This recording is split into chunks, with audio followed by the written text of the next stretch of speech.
Os sírios, numa das suas investidas, haviam levado presa à terra de Israel uma menina que ficou a serviço da mulher de Naamã. Disse ela à sua senhora: oxalá que meu senhor estivesse diante do profeta que está em Samaria, pois este o curaria da sua lepra. Então Naamã foi notificar a seu senhor, dizendo assim, e assim falou a menina que é da terra de Israel. Respondeu o rei da Síria: vai, anda, enviarei uma carta ao rei de Israel. Foi, pois, e levou consigo 10 talentos de prata e 6.000 siclos de ouro e 10 mudas de roupa. Também levou ao rei de Israel a carta que dizia: logo em chegando a ti esta carta, saberás que eu te enviei Naamã, meu servo, para que eu cures da sua lepra. Presta atenção. Eu te enviei teu servo para que cures da sua lepra. Tendo o rei de Israel lido a carta, rasgou as suas vestes e disse: sou eu Deus que possa matar e vivificar, para que este envie a mim um homem, a fim de que eu cure da lepra? Notai, peço-vos, e vede como ele anda buscando ocasião contra mim. Quando Eliseu, o homem de Deus, ouviu que o rei de Israel rasgara as suas vestes, mandou dizer ao rei: por que rasgaste tuas vestes? Deixa-o vir ter comigo e saberá que há profeta em Israel. Veio, pois, Naamã com os seus cavalos e com seu carro, e parou à porta da casa de Eliseu. Então este lhe mandou um mensageiro a dizer-lhe: vai, lava-te 7 vezes no Jordão, e a tua carne tornará a ti, e ficarás purificado. Naamã, porém, indignado, retirou-se, dizendo: eis que pensava eu, certamente ele irá a ter comigo, por-se-á em pé, invocará o nome do Senhor seu Deus, passará sua mão sobre o lugar e curará o leproso. Não são porventura Abana e Farpar, rios de Damasco, melhores do que todas as águas de Israel? Não poderia eu lavar-me neles e ficar purificado? Assim se voltou e se retirou com indignação. Os seus servos, porém, chegaram-se a ele e lhe falaram, dizendo: meu pai, se o profeta te houvesse indicado alguma coisa difícil, porventura não a terias cumprido? Quanto mais dizendo-te ele: lava-te e ficarás purificado. Desceu ele, pois mergulhou-se no Jordão 7 vezes, conforme a palavra do homem de Deus, e a sua carne tornou-se a carne de um menino, e ficou purificado. Então voltou ao homem de Deus, e toda a sua comitiva, e chegando, pôs-se diante dele, disse: eis que agora sei que em toda a terra não há Deus senão em Israel. Agora, pois, peço-te que do teu servo recebas um presente. Ele, porém, respondeu: vive o Senhor, em cuja presença eu estou, que não receberei. Naamã instou com ele para que o tomasse, mas ele recusou. Ao que disse Naamã: seja assim, contudo, desse a esse teu servo terra bastante, terra que baste para carregar 2 mulas, porque nunca mais oferecerá a esse teu servo holocausto, nem sacrifício a outros deuses, senão ao Senhor. Amém?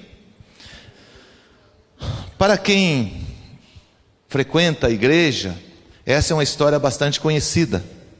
Essa menina, vendo que o seu senhor, ela foi levada escrava e servia naquela casa, e vendo que o seu senhor era doente, e lá ela foi levar o seu testemunho, dizendo: olha, lá em Israel, na minha terra, tem um homem de Deus, que se o meu Senhor for até ele, ele o curará da lepra.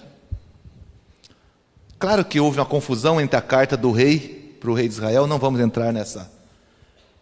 Mas o certo é que Naamã, ouvindo isso, resolveu ir, pediu a recomendação de um rei para o outro, porque para você entrar com carruagens militares para um outro país, você precisava ter documentos, senão já era invasão. Naquela época era, né, fizeram um entrelaçamento diplomático, e ele foi.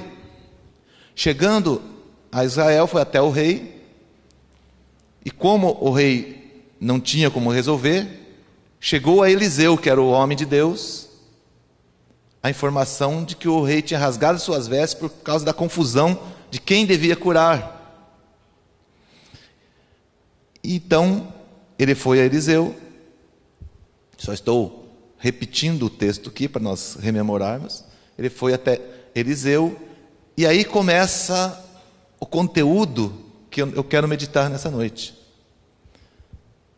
Chega para Eliseu e disse: eu vim aqui para ser curado. Eliseu nem levantou da sua cadeira, mandou um recado, né? Chegou aquele monte de carruagem, né? Como chegar hoje lá daquelas 2 Lincoln presidencial, né? Parar na frente da casa, 4 portas, segurança para todo lado, bandeirinha pendurada na ponta, assim, né? E aí o camarada que todo poderoso que chegou lá, vem lá um moleque de recado dizer: não, você faz o seguinte, vai lá no rio e toma banho 7 vezes lá, que você fica curado. Naamã, que era um homem poderoso, falou: esse camarada está de brincadeira comigo. Está de brincadeira, olha. Mandar eu tomar banho. Isso é muito esquisito. Eu sou Naamã, sou o homem forte lá do exército sírio. Que negócio é esse? Alguém do lado dele: mas peraí, você está leproso, camarada. Você ter pedido uma coisa muito difícil e não ia fazer?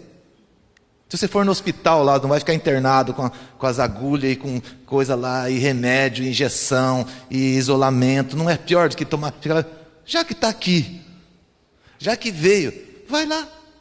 Falou: mas não tem outro rio mais limpo do que esse? Vai lá, chefe. Nós vamos lá, nós levamos, seguramos a tua roupa, nós escondemos lá você ali, fazemos um lençol em volta, se não tiver vergonha. Não tem problema, nós te ajudamos, vamos lá. Tá bom. Foi lá, tomou seu banho, deu os 7 mergulhos, eu penso, né? Foi curado, voltou.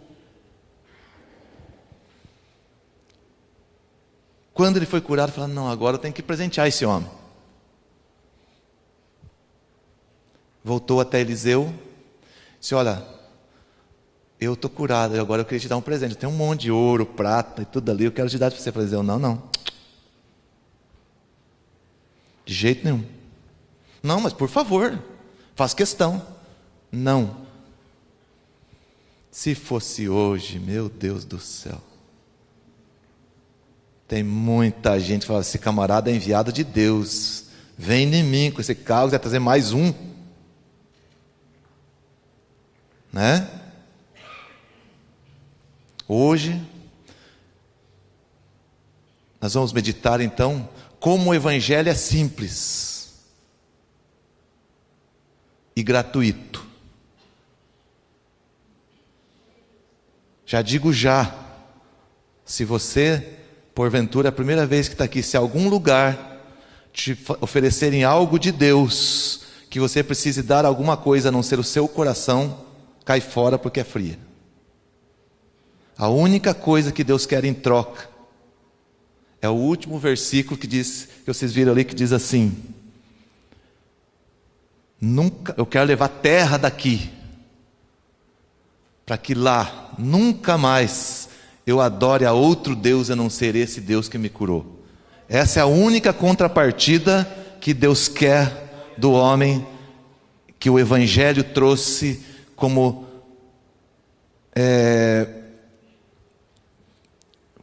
para nós proclamarmos que Deus quer a única coisa, Ele quer o coração. Então nós vamos meditar sobre essa simplicidade do Evangelho, que às vezes a gente até fica pensando que o Evangelho, a Bíblia, a igreja precisa ter complexidade. Não, eu vou mostrar para vocês que não.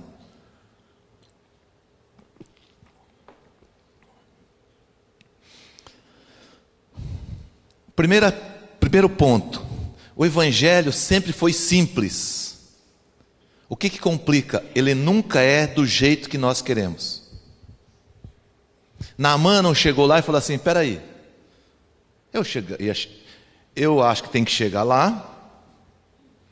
Ele vem lá e fala assim: curado, toca no lugar que está doente e cura.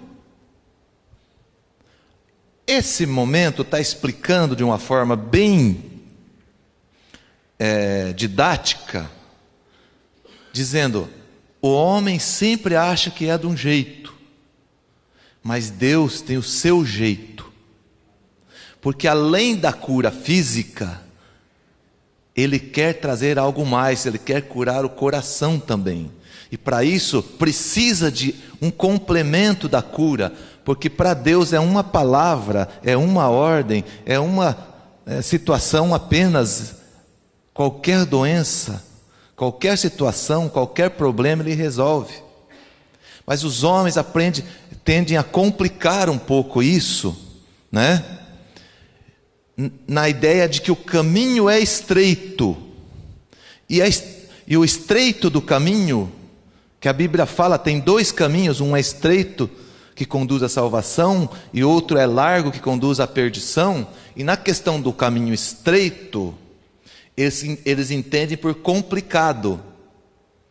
Estreito, porque ele subentende que é para o homem ter renúncias àquilo que a natureza humana quer, é um estreitamento.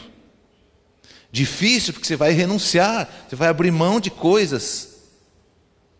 Porque se nós não podemos viver a nosso bel prazer da nossa vida, da nossa natureza humana, tudo de bom aqui, e querer que Deus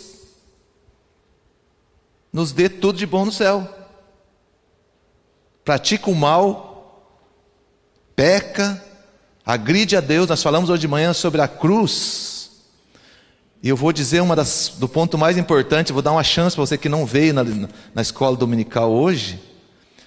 A maior dor da cruz foi justamente Jesus receber sobre Ele o peso dos pecados, não foi a dor física. Você imagina um inocente, todos aqui já sofreram de uma calúnia, de alguma coisa que você não fez, sabe o que você fez? Você sentiu a dor de passar uma noite acordada por causa da situação dessa.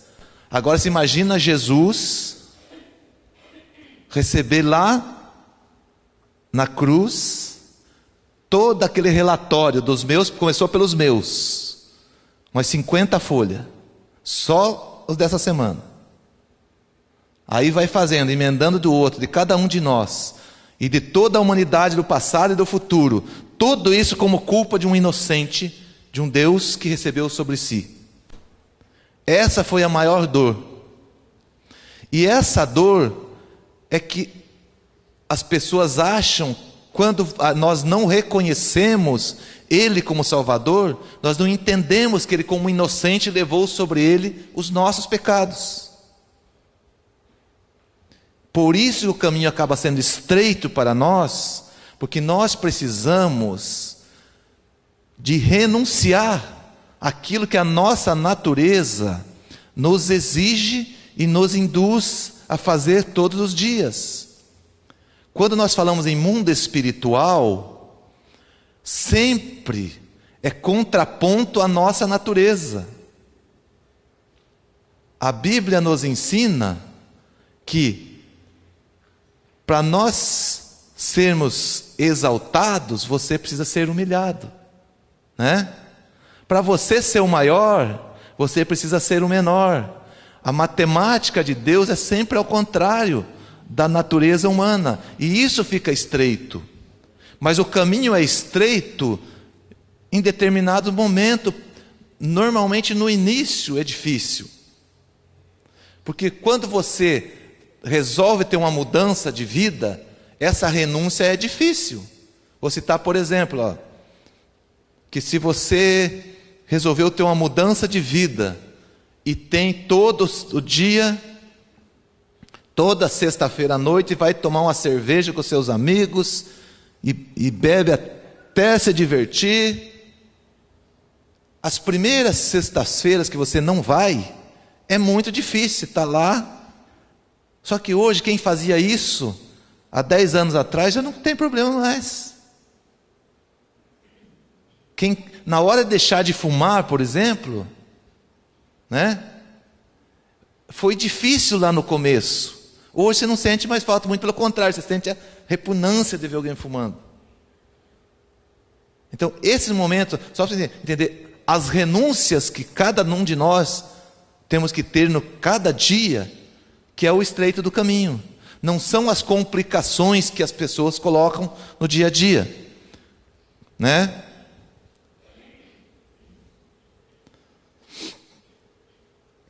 Porque a base do Evangelho é o arrependimento. O arrependimento, ele pressupõe o abandono da prática do pecado. O que é o pecado? O pecado é toda a agressão contra Deus e os seus princípios. Que se nós formos olharmos, calma, para quem não convive dia a dia da igreja ou de uma igreja, né? Basicamente, você começa pelas agressões ao caráter, aquilo que na própria sociedade já é tido como certo e errado. A lei de Deus e a vontade de Deus não difere muito da moral e da ética que você precisa ter para viver em sociedade. Um bom cidadão é um bom cristão. O que os homens fazem e que às vezes é misturar regras da igreja, que a igreja é antes do organismo em que todos são membros do corpo de Cristo, ela é uma organização que precisa ter as suas regras, precisa ter a sua organização, precisa ter algumas coisas para caracterizar. Por exemplo, nós temos uma tradição que para ministrar aqui, nós usamos terno e gravata. Por quê? Porque isso dá melhor? Não dá. É um sinal de respeito com as pessoas que vão nos ouvir. É uma vestimenta de decência. Porque se eu vir aqui de camiseta na nossa, tem igreja que não entende assim um dia o que é certo ou é errado. Mas são as regras, mas o conteúdo da palavra não vai ser influenciado se eu estivesse aqui de tênis, calça jeans e camiseta. Se eu estivesse diante de Deus. Mas nós fazemos isso porque a nossa igreja, a organização dela diz, olha, nós vamos fazer aqui, para ocupar aqui, num domingo à noite, vamos vestir assim, que nós entendemos como mais decente, barbeados, assim. Não faz diferença. Eu sinto prazer em fazer isso assim. Agora, o fato de eu vir aqui de camiseta e de jeans ou de tênis não é pecado. Eu só estaria infringindo a regra da organização. E quando a gente começa a misturar uma coisa com a outra, às vezes a simplicidade começa a ficar complexa. E aí nós viramos uma coisa chamada religião,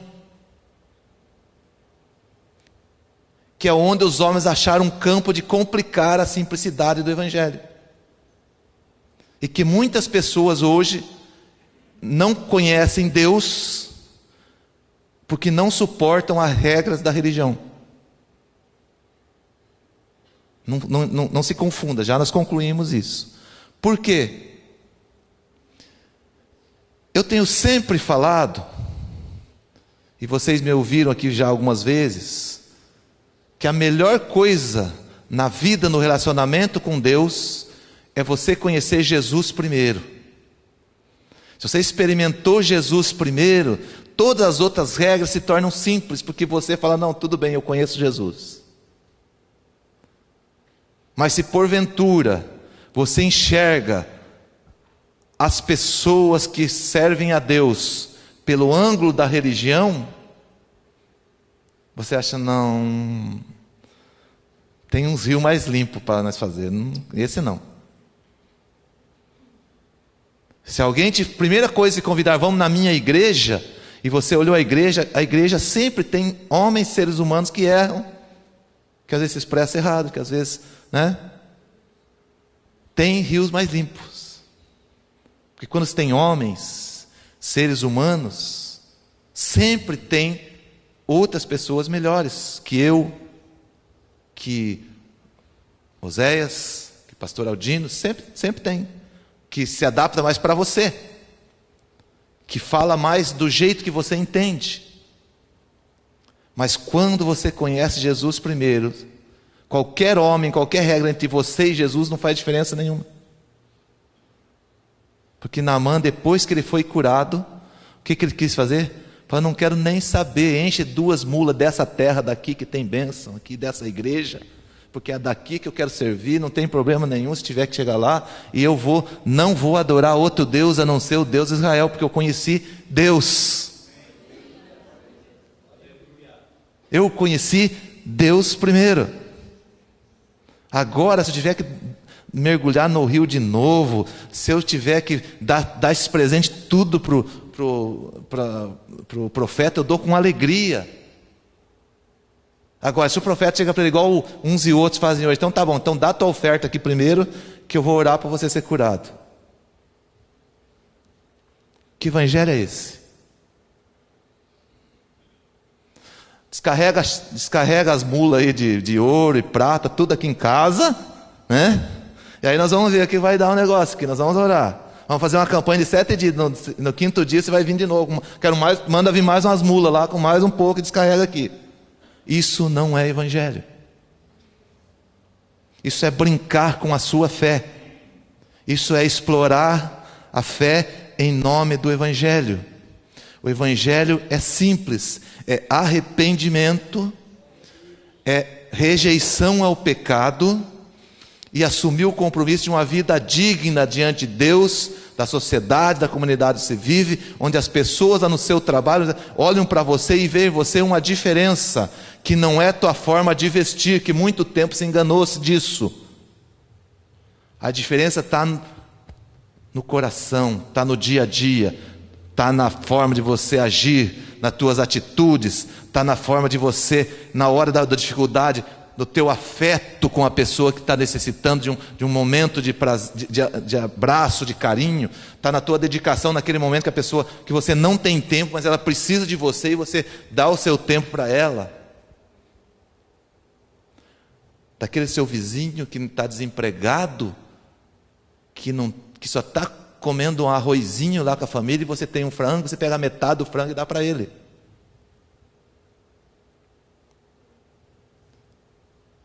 Cristão, amar ao próximo como a si mesmo, isso é evangelho. Quando Cristo habita dentro de nós, as nossas atitudes começam em outro nível, aí começa a ser diferente, é diferente. Mas eu só tenho 1 quilo de feijão aqui e o meu vizinho lá está desempregado e ele não tem nada. Se você for um bom cristão, fala, vizinho, tudo eu não posso, metade é difícil, mas eu vou te dar um pouquinho aqui, eu vou cozinhar, vou te dar um pouquinho que é um cozinheiro, precisa almoçar hoje. Um gesto onde as pessoas veem Cristo em você. O evangelho verdadeiro é quando as pessoas veem Cristo em você sem que você precise falar nada. Eu acho que você não entendeu, vou repetir. O evangelho verdadeiro é quando as pessoas veem Cristo em você sem que precise você falar nada para ela. Esse é o evangelho verdadeiro.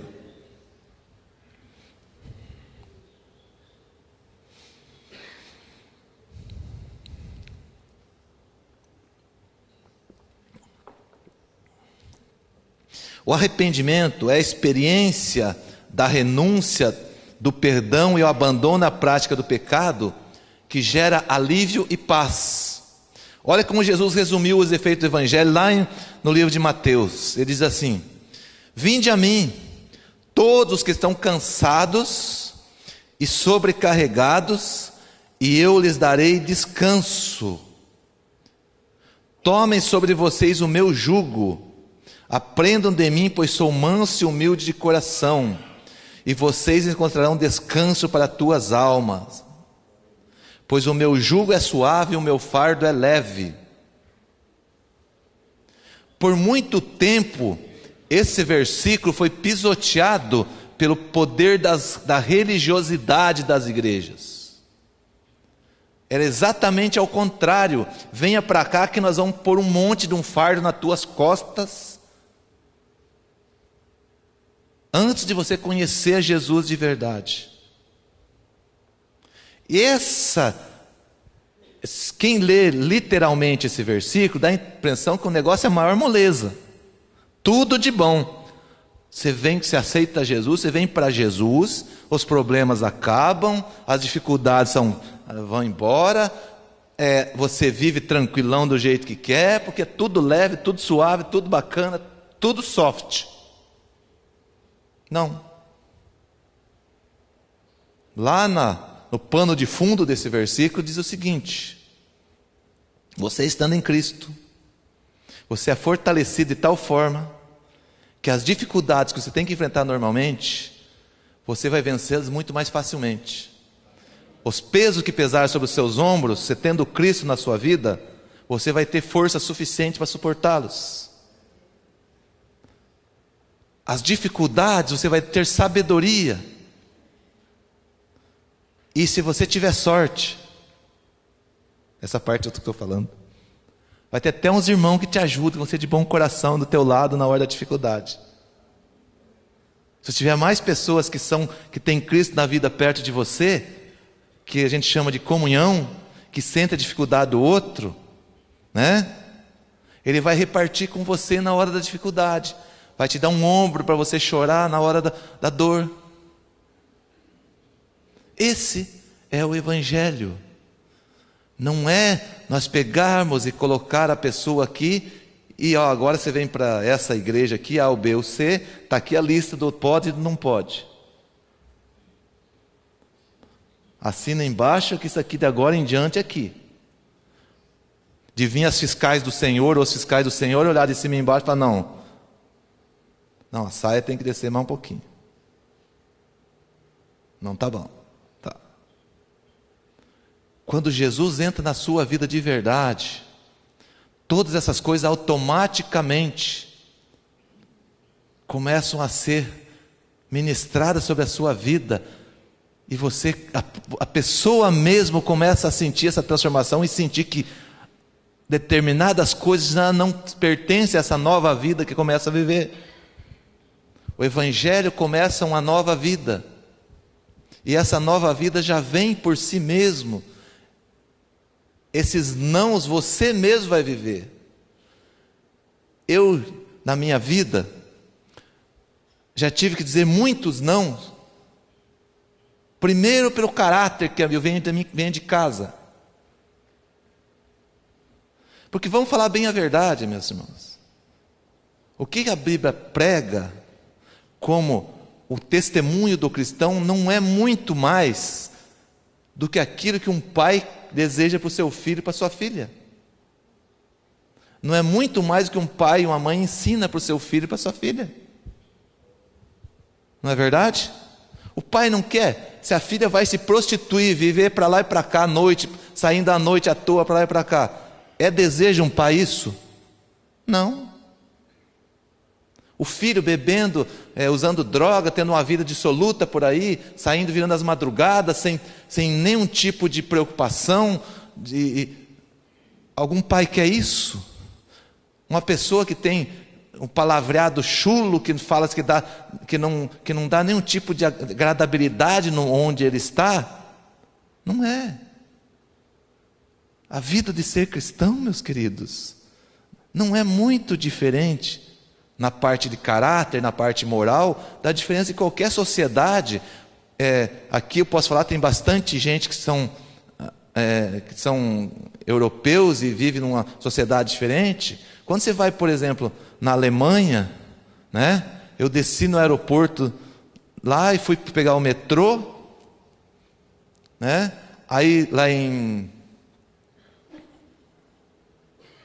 esqueci o nome agora, Hannover. Desci no aeroporto, comprei o tiquezinho do metrô e catei aquele negocinho na mão e fui procurando um lugar para enfiar, para poder passar, para liberar a roleta. E quando eu vi, eu estava dentro do trem com aquele negócio e me disse, peraí, não tem lugar, não tem catraca. Por que não tem catraca? Porque a sociedade é educada num caráter que sabe que tem que pagar. Aqui no Brasil, nem os crentes que se dizem querem ser santo, de repente não fariam isso. Se achar cataca livre, ô Deus, obrigado porque esse negócio aqui está de graça. E crente gosta de negócio de graça que eu nunca vi. Uma sociedade madura, com caráter, porque onde começou a reforma protestante?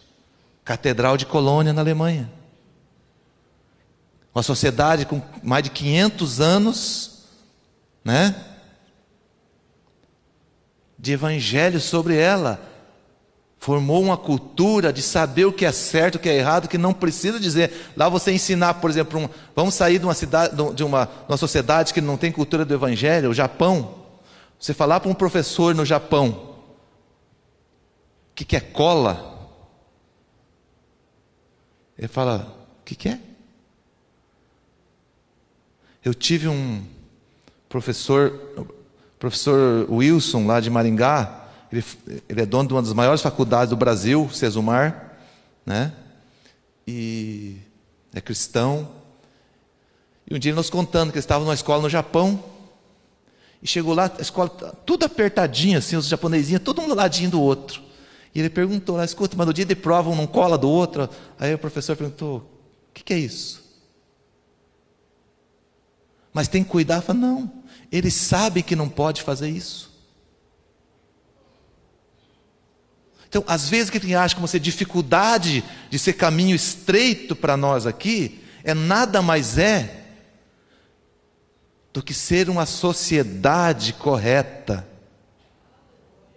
E é isso que está faltando nesse país, quando a gente vê a corrupção desenfreada, e Jesus fala, vocês são o sal da terra, eu falei isso ontem até, e se nós somos sal da terra, é para mudar o tempero dessa sociedade. É para que o nosso caráter de cristão contagie os outros e não ao contrário. Que nós não sejamos contagiados.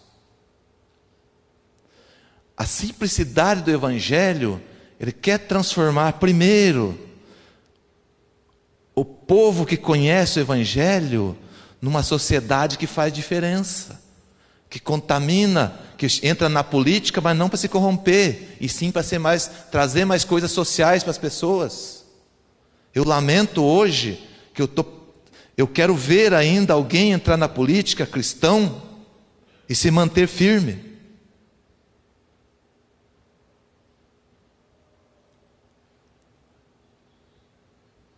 Porque a coisa a nossa sociedade está tão complicada, tão deteriorada, que o fato de você passar perto desse cheiro podre de determinadas coisas, você já está cheirando mal. E a pessoa pode ser mais correta possível, o fato de estar lá, todo mundo já acha que ela não é correta. Então, o Evangelho em si, o arrependimento, ele nos leva a ser o princípio de uma sociedade muito mais correta. Então, por que caminho estreito? Para aqui no Brasil está muito mais estreito, porque o problema é muito maior, a nossa luta é muito maior.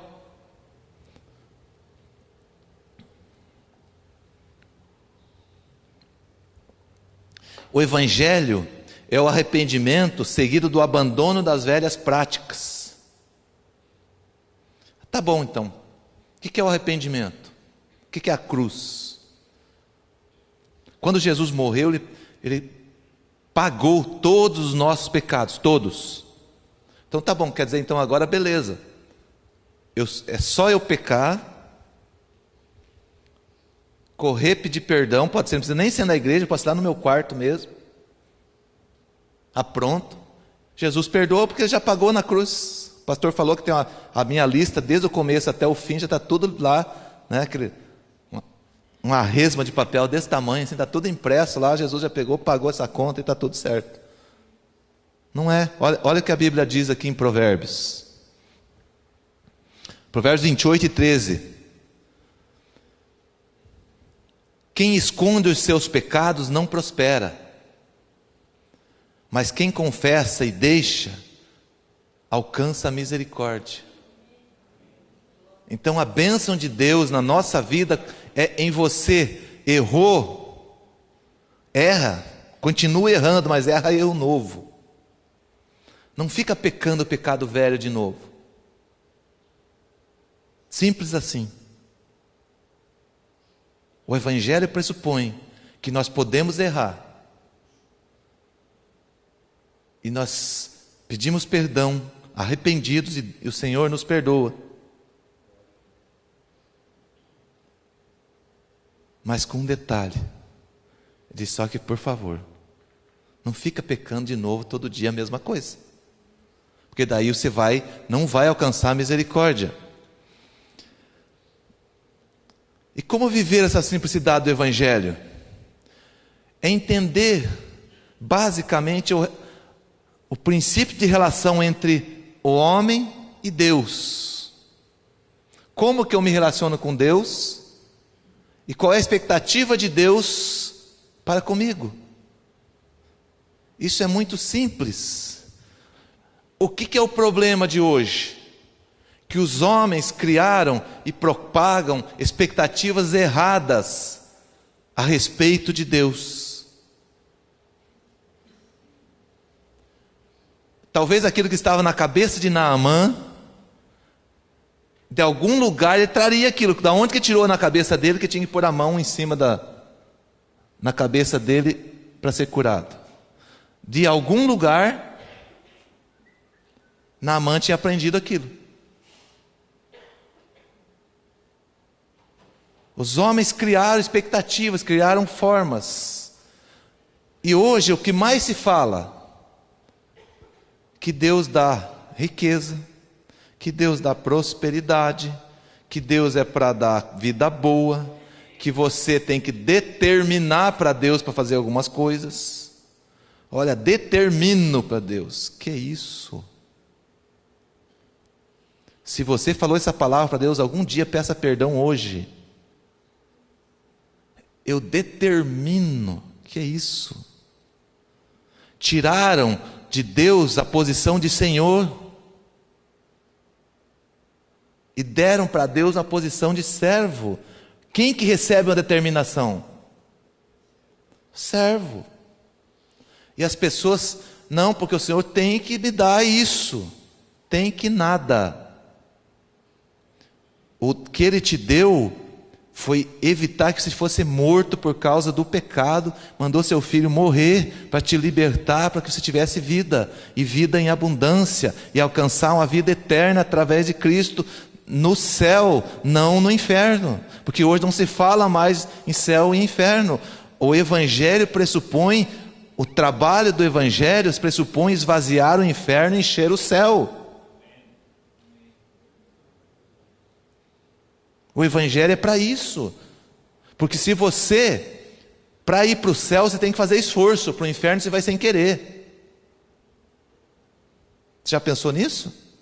Para o céu precisa de esforço, dedicação, cuidar da sua vida, pedir perdão, ter relacionamento com Deus. Agora para o inferno você não, só basta não fazer nada, você vai direitinho. Nós vamos, não é você, nós vamos. Daqui também vai para o inferno. Tem gente que é preocupada aqui, acha que não vai para o inferno. É a questão de 1 minuto. Se você tiver não zelar da vida, o fato de estar aqui não te garante. O fato de estar, tem muita gente que acha que o fato de estar sentado numa cadeira dessa tem um passaporte para o céu. Não tem. A salvação é conquistada dia a dia. Se você pode ter uma vida toda diante de Deus, mas se num momento você vacilar, você não tem direito adquirido. Para ir para o céu não tem direito adquirido, não. Por isso que Jesus não deu a data. Você imagina, se Jesus diz a data, 17 de dezembro de 2050. Fala, tá bom, nem está aí, né? Para que eu vou cuidar? Esse mundo era o maior antro de tudo de ruim. Jesus, não, você não sabe nem a tua hora e nem a hora que o Senhor há de vir. Então, portanto, fica esperto todo segundo da tua vida, porque a salvação ela é ganha a cada segundo. Ela é ganha a cada segundo. E se alguém disser algo diferente disso, vai para a Bíblia. Não me faz sentido se eu olhar para o Evangelho e eu tiver uma forma de saber antecipadamente se eu vou para o céu ou vou para o inferno. Não me faz sentido. Os homens então criaram expectativas erradas sobre Deus, mas esqueceram que Ele é Senhor, nós somos servos, que Ele é soberano e que temos de fazer a sua vontade e não a nossa. E às vezes nas nossas orações nós esquecemos desse detalhe. Que muitas coisas que nós estamos pedindo, e vem aquele monte de pedido de oração aqui, mas como se fosse uma ordem para Deus, olha, eu quero cura. E se Deus não quiser curar naquele momento, Ele tiver outros planos? E se essa situação é um tratamento de Deus para a sua vida? Muitas pessoas chegam aqui e falam, não, eu quero paz na minha família.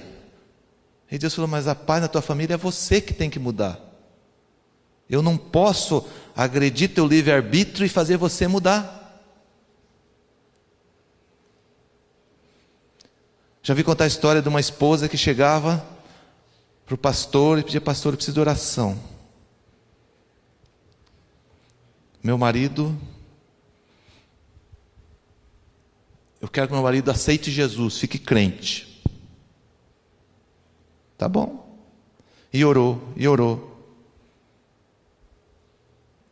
Chegou um belo dia, o pastor conheceu o marido dela. Uma pessoa espetacular. Aí ela chegou assim, e por que o senhor não quer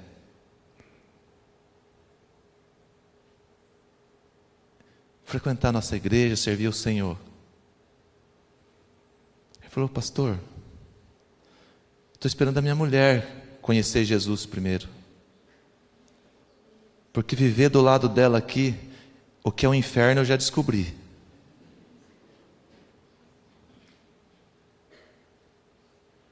Então às vezes depende, as pessoas querem que Deus faça coisas para resolver o problema dela.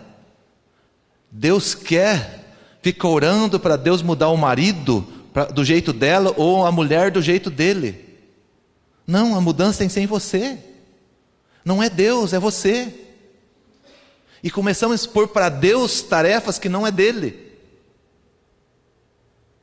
E aí complica o evangelho, começa a ficar complicado. Fala, Deus não me ouve.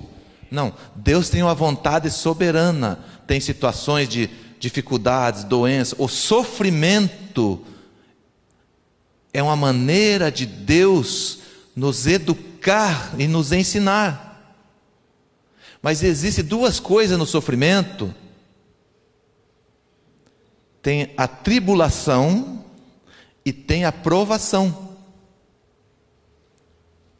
A tribulação, alguns teólogos, eu achei interessante isso, entendem tribulação na vida nossa, todo aquele sofrimento que é causado por atitude humana.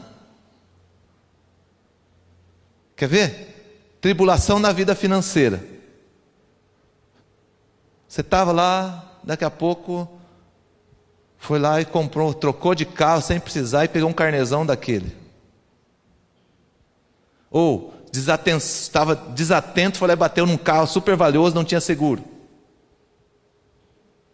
Tudo, coitado do diabo que dava culpa. Desatenção sua, meu querido. E a gente começa a dizer, não, isso é provação. Circunstância que nós, por erros nossos, vem problemas na nossa vida. Uma palavra mal dada no teu trabalho, você é demitido. Não é provação. Você que foi imprudente. Deus não cerceia você de viver aquilo que você vai viver. Aí não, é provação, é sofrimento. Não é. O que é provação? É aquilo que vem, que você em nenhuma circunstância teve influência. Em nenhuma circunstância você interferiu e aconteceu e você foi jogado numa situação e que você passa por um sofrimento em que é mandado por Deus para te preparar para um momento melhor, para uma oportunidade melhor. É como o ouro, né? Eu ontem até, vou lembrar de novo de ontem que eu usava uma mesma alegoria, uma mesma ilustração que eu usei ontem. É como uma latinha no vento. A tribulação é o seguinte: você sai fora do plano de Deus, ou sai fora da boa forma de viver, e é pego pela tempestade da vida, e sai com uma latinha batendo no meio fio, batendo para lá, amassando para cá e sofrendo, né? Porque você tomou atitudes erradas. E a provação não, é a mesma latinha que Deus pega ela e fala: para, essa latinha não é legal, eu vou pôr ela aqui no fogo, vou derreter ela, né? E vou fazer uma peça para o meu altar, dessa mesmo material. Aí vou enriquecer com a pintura, vou deixar aqui, mas tem que passar pelo fogo. É formação. E isso é muito comum, eu já passei disso, e muito do que eu sou hoje e do que eu deixei de ser faz parte disso. É a transformação que o Evangelho faz na gente. Mas tudo isso tem uma coisa soberana, que é a vontade de Deus. A vontade dele é soberana, que nos leva a fazer. Então, não adianta nós acharmos isso ou aquilo, ficar orando, pedindo determinadas coisas, sem que antes seja submisso à sua vontade. Por isso que os homens fizeram isso, criaram situações para complicar o Evangelho, que é simples. Criaram ritos religiosos complexos para relacionar com Deus. Criaram. E o que eu vou dizer aqui, não estou dizendo certo ou errado, mas nós mesmos fazemos isso. Como que você fala? A comunicação com Ele é direta, mas nós temos o nosso cerimonialzinho de fazer, né? Adoração simples, né? Nós temos a nossa forma de fazer. Outros de outra forma. Tem gente que tem que fazer o quê? O muçulmano achou um jeito de adorar o Deus dele, de repente outros, tem gente que já acha que é assim, que nós deveríamos fazer assim, outros acham, não é. Com Deus é assim. Além de tudo, eu tenho dias assim que eu estou, agora mesmo sentado no banco ali, eu falando com Deus, falei: Senhor, que momento gostoso estar aqui te adorando. Não é bom? Deus é Pai, meu querido. E um pai, se não tem cerimônia para falar com Ele. Um pai, você tem que poder uma hora deitar no colo dele e falar: Pai, eu quero um colinho hoje, eu quero chorar aqui porque eu preciso. Eu quero o conforto do Teu amor. Eu quero experimentar o amor de Deus. Eu quero viver esse momento aqui contigo. Mas nós às vezes achamos que Deus tem que vir na igreja, tem que se ajoelhar, tem que ficar uma hora ajoelhado para que daí, também, meus queridos, mas tem dia que isso não é possível. Lá à noite na sua casa, você está deitado na sua cama, esse frio, não vou orar porque eu tenho que levantar. Não. Sabe o que o pastor Doni faz? Curitiba, 0 grau. Senhor, você não vai chateado comigo não, né? Eu vou conversar com o senhor aqui debaixo da coberta quentinha aqui, mas não vou deixar de ter um contato contigo não. Sabe o que acontece? Tem dia que as lágrimas correm lá, deitado debaixo do travesseiro. Não é a tua posição que vai fazer você falar com Deus, e sim o seu coração. O que Deus olha para você é a sinceridade daquele momento. Não adianta você ter uma hipocrisia de levantar e se ajoelhar do lado da sua cama, mas o seu coração está deitado. Seu coração fala: meu Deus do céu, estou nessa campanha de oração aqui, tenho que ajoelhar aqui, estou aqui deitado, aqui nesse frio tremendo de frio. O que adianta você orar assim? O importante é a atitude, não é o ato. E isso é uma coisa que nós, às vezes, em tudo nós olhamos a atitude. A vida com Cristo é na atitude. Não está no ato. Jesus deixou muito claro isso. Qual é a diferença do ato e da atitude? Jesus falou: se porventura você, homem, no ato de você olhar e desejar uma mulher que não é sua, você já pecou. Então, Deus, eu creio que Ele não nos analisa em termos físicos. Que posição que eu estou? Vou pôr a boca no pó, igual fala para ele, põe a boca no pó. Mas lá no seu coração, onde está a boca? Às vezes a pessoa está em pé, com o nariz assim, mas o coração dela está prostrado diante de Deus. E é isso que é válido. E nós olhamos muito o plano físico, a posição. Nós somos educados a ver um evangelho da formalidade. E o que Deus precisa transformar em nós não é nada físico, não é nada formal, e sim a nossa vida, o nosso coração, para que onde você estejam, as tuas palavras emanem de um coração que está cheio de Cristo.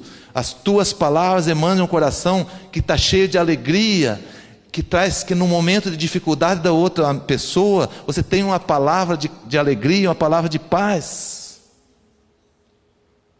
Porque Jesus falou: a minha paz vos deixo, a minha paz vos dou. Eu não dou como o mundo a dá. E será que esse mundo está precisando de paz? Nós vivemos um momento, meus queridos,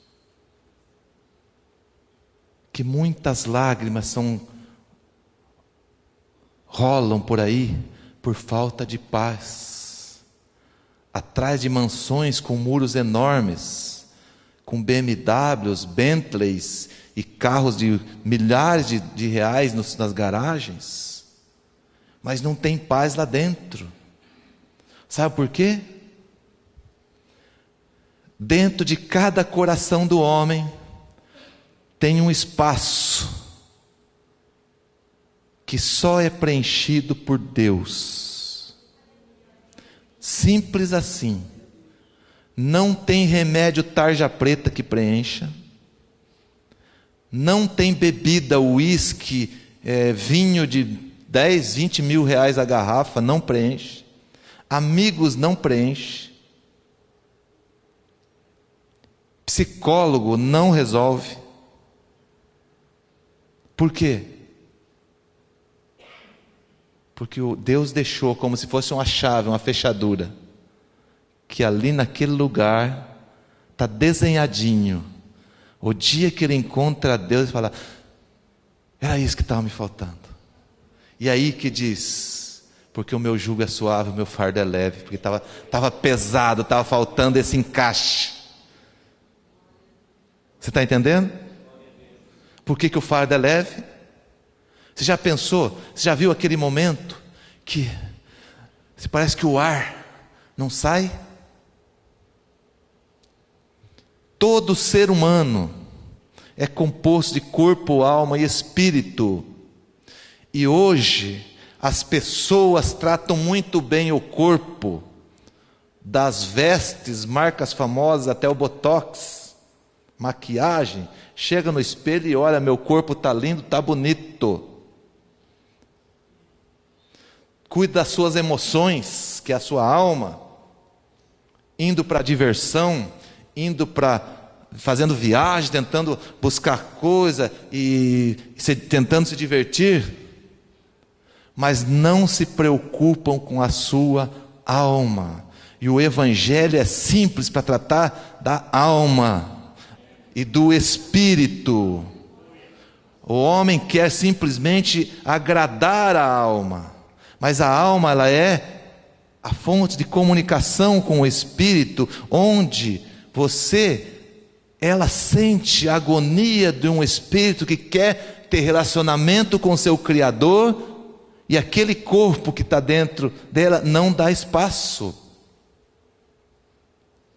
Hoje muitas teses dizem que a depressão, ela é ocasionada por falta de atenção ao anseio do espírito da pessoa por se relacionar com o seu Criador. E aí começam a aparecer as doenças psicossomáticas. O que é? Doenças da alma, doenças que remédio não cura. E não estou dizendo aqui que todas as pessoas que têm depressão têm problema espiritual. Estou dizendo que tem teses, que tem muitas situações de depressão e que se agrava muito nessa sociedade atual por causa disso. Por que a depressão leva as pessoas a querer tirar a sua vida? Porque chega um desespero tão grande que perde a noção. E a pessoa tira a sua própria vida. Nós estamos numa época dos maiores índices de suicídio. Porque o espírito quer relacionar-se com Deus. Sabe por quê? Porque o fardo está pesado para viver sem Deus. Eu gosto dessa ilustração, vou repetir hoje. Quem estava lá ontem falou: o que é a parte espiritual da gente? O nosso corpo é igual essa construção aqui. Você tem a parte externa. O que é a parte externa? Aqui esse reboco, as coisas que embelezam aqui, janela, reboco, isso é a parte externa, o corpo físico. A alma, as lajotas que preenchem esse espaço vazio, né? As emoções da vida não é que preenchem os espaços vazios, a gente sorri, você está um dia triste, outro dia alegre, para lá, para cá. Alma. E o espírito é isso aqui, ó, que segura o negócio em pé. E aí o que acontece? As pessoas que não cultuam, que não edificam na sua vida espiritual, eles acabam ficando uma construção sem isso aqui. Só parte externa e emoção. Não tem estrutura para segurar o dia da dificuldade. E aí quando vem a dificuldade, ele não consegue suportar e desaba em depressão. Por que depressão? Cai. Tudo fica ruim. Porque a sua vida espiritual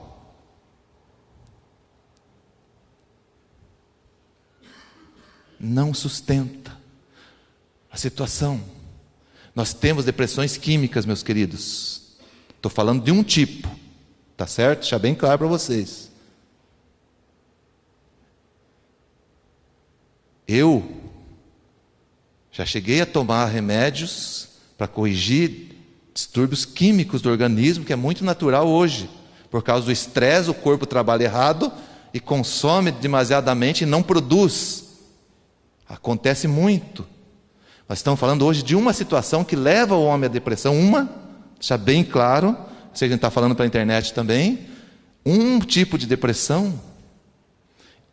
Ou mesmo um tipo de dificuldade em superar. Aquela pessoa não entra em depressão, mas ela sofre demais numa situação de dificuldade, porque ela não tem a estrutura espiritual. Porque olha, quando você tem a estrutura espiritual, você tem uma coisa chamada fé, que faz você ver um chão para pisar que os outros não vê. Quando a casa cai, vamos dizer assim, quem tem substanciado em si uma vida espiritual forte, uma experiência de fé, ela diz: eu vou me levantar. Isso aqui eu não vou ficar assim, eu vou me levantar. Eu creio num Deus que vem aqui, e se eu tiver que passar sofrimento, que eu vou passar, mas eu sei que Deus vai estender sua mão e vai me levantar. Aí vem o exercício da sua fé, que é a plenitude do nosso relacionamento com Deus e que o Evangelho nos vai levar até a Deus para sermos pessoas que, no momento da dificuldade, você sabe que quando o teu pé, você vai dar um passo no nada, porque todo mundo diz, ó, vai cair. Você tem certeza que a mão de Deus está embaixo do seu pé. Eu acho que aleluia fica muito fraquinho. Você já viu como é que é? Já imaginou isso? Naquele momento que todo mundo fala, agora se ferrou. Você se ferrou nada. Eu vou caminhar por aqui que tem a mão de Deus embaixo do meu pé. Aleluia. Não é isso? É isso que é a simplicidade do Evangelho. Naamã queria do jeito dele. Não é, meu querido. Mas aprenda a cada dia a servir a Deus do jeito que Ele quer. Se relaciona com Deus da forma que Ele quer. Pergunta para Ele, fala, Senhor, o que eu preciso? Simples, sincero, transparente, amigável. Se relaciona com Deus em intimidade. Não faça um Deus distante. Reverencie Ele como Senhor da sua vida, mas tenha intimidade com Ele de chamar, como se pudesse chamar de você. Nós chamamos de Senhor por relacionamento. Mas se possa dizer assim, naquele momento mais difícil, eu lembro quando eu tive a situação de que minha empresa quebrou de um dia para outro. E eu vivia uma agonia tão grande. Eu não tinha saída para lado nenhum. Eu acordava às madrugadas, levantava, ia lá no sofá da sala, pegava um travesseiro, deitava nele e dizia, Senhor, aqui eu tenho um minuto de sossego, porque aqui para mim é o teu colo. Eu preciso de um colo de pai agora. E você talvez muitas vezes precisou desse colo do pai e não sabe fazer isso. Não se sentiu na liberdade de fazer isso. De repente entrou no formalismo da religião. Falou lá, se ajoelhou. Mas aquele dia está precisando chorar no colo de alguém. Eu quero dizer para você hoje que o Senhor diz para você, toma o meu colo quando você precisa, porque eu te acolho como um filho. Vem chorar no meu colo, diz o Senhor. Não chore sozinho. Se ninguém te dá o ombro para você chorar, o Senhor dá o seu colo. Porque Ele diz, vinde a mim se você está cansado e oprimido, o alívio está aqui no meu colo. Aleluia. Vem a mim. Você pega todo esse teu fardo, toda essa dificuldade, todos esses problemas da família, na casa. Ninguém está dizendo que vai acabar tudo, mas você vai ter força para lutar com eles. Está com problema no emprego, foi demitido, está com dificuldade, não consegue, está vivendo um momento de ansiedade. Vem aqui que eu vou te ensinar o que é fé, que é uma contrapartida da ansiedade, porque a ansiedade é quando você vive temendo o futuro, né? E a fé é a certeza de um futuro que Deus vai te dar. A fé, a ansiedade, é quando você tem muita dificuldade e medo do futuro. A fé é o firme fundamento das coisas que se esperam e das coisas que não se vê. Enquanto você tem muita ansiedade e você aprende que a fé te dá segurança, você consegue alcançar em Jesus essa paz que vinde a mim, que a minha paz eu te dou. No colo do Senhor, do Pai, tem cura de ansiedade, tem cura de depressão, tem cura de comportamento agressivo, tem cura de doença, mas principalmente tem cura da alma, tem perdão de pecado, tem sangue da cruz. E é isso que é o Evangelho. Eu queria te convidar para ficar de pé. Cadê o nosso grupo aqui para nós cantarmos hoje? Hein? Eu não vou cantar. Hoje eu não estou cantando.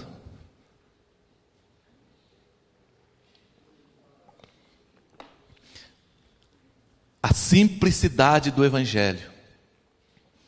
Essa é a mensagem do Senhor para esta igreja. para que vocês possam, a partir de hoje, repartir com os seus colegas, com as pessoas, que o Evangelho é simples. Vinde a mim todos que estáis cansados e oprimidos, e eu vos aliviarei. E hoje nós vamos orar aqui, para você que quer colo. Não é lindo? Você que está na vida assim, está precisando do colo do Senhor. Talvez você nem frequente essa igreja, mas não tem problema não. O colo do Senhor não é para quem tem carteirinha aqui não, é para quem é filho dele. E Ele quer fazer todos nós aqui filhos dele. A dificuldade tá grande. Tem lágrimas na sua casa. A esperança está difícil. Hoje o Senhor quer dar colo de pai. Não é de uma igreja, não é de uma religião, mas é um colo do Pai que é todo poderoso.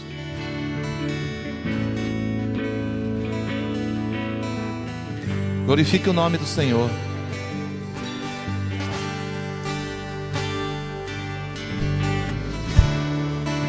Uma chance igual a essa, talvez eu não tenha mais. Olha aí. Quero estar em tua presença, nem que seja a última vez.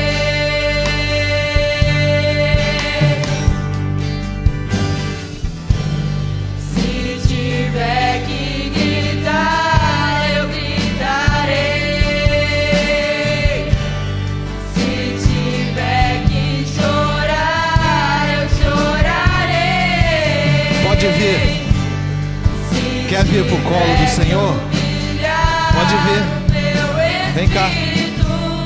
Assim o farei. Me dá mais uma chance. Eu quero nascer no teu Espírito. Aleluia. Louvado seja Deus.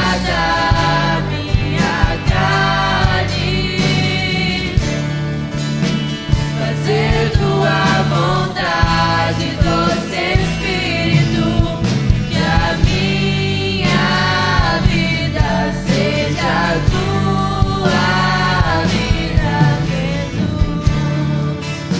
Uma chance igual a essa, talvez eu não tenha mais. Talvez eu não tenha mais.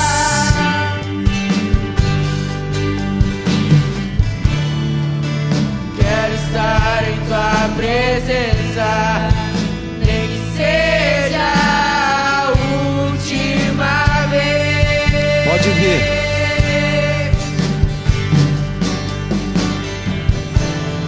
Se tiver que gritar, eu gritarei. Se tiver que chorar, eu chorarei. Se tiver que humilhar o meu espírito, assim o farei.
Experimente estar no colo do Senhor, do Pai. E não tem como estar no colo sem receber um abraço do Pai.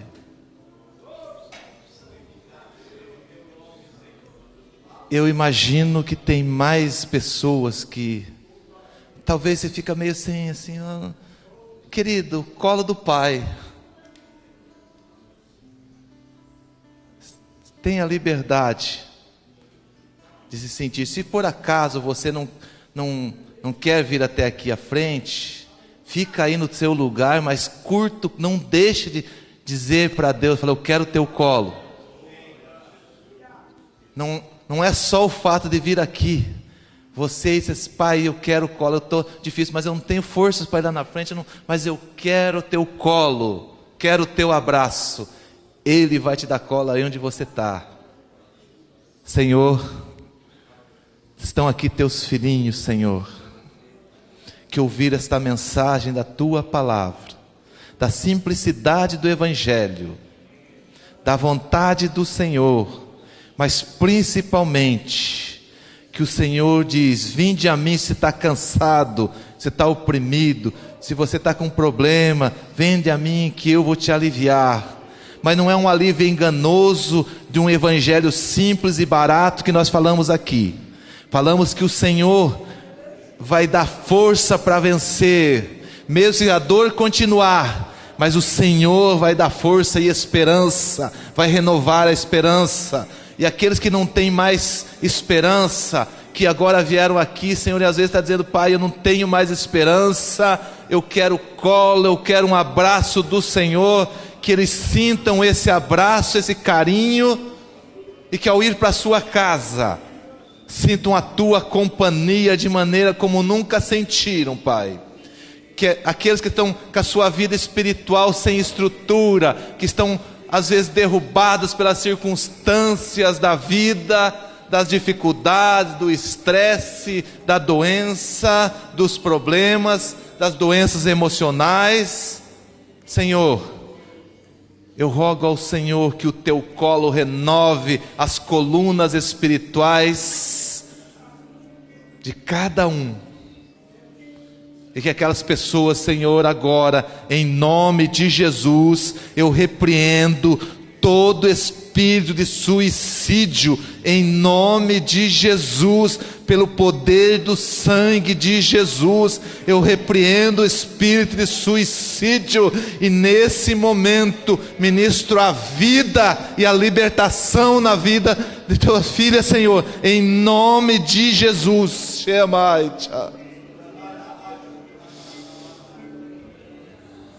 Que o colo do Senhor, do Pai, traga libertação e paz. Vinde a mim todos que estáis cansados, e eu vos aliviarei, porque o meu fardo é leve e o meu jugo é suave. Louvado seja o nome do Senhor. Que a graça do Senhor seja sobre você. Sinta, aprenda isso. Na hora difícil, corre para o colo do Pai. Ele vai sempre te abraçar. Se os homens te negar, se de repente você quiser até falar com o pastor Ironi, não tiver tempo, corre para o colo do Pai. Se o pastor ou a pessoa que você se aconselha, seu amigo, não te der espaço, corre para o colo do Pai, que lá sempre tem lugar, tem espaço. Amém?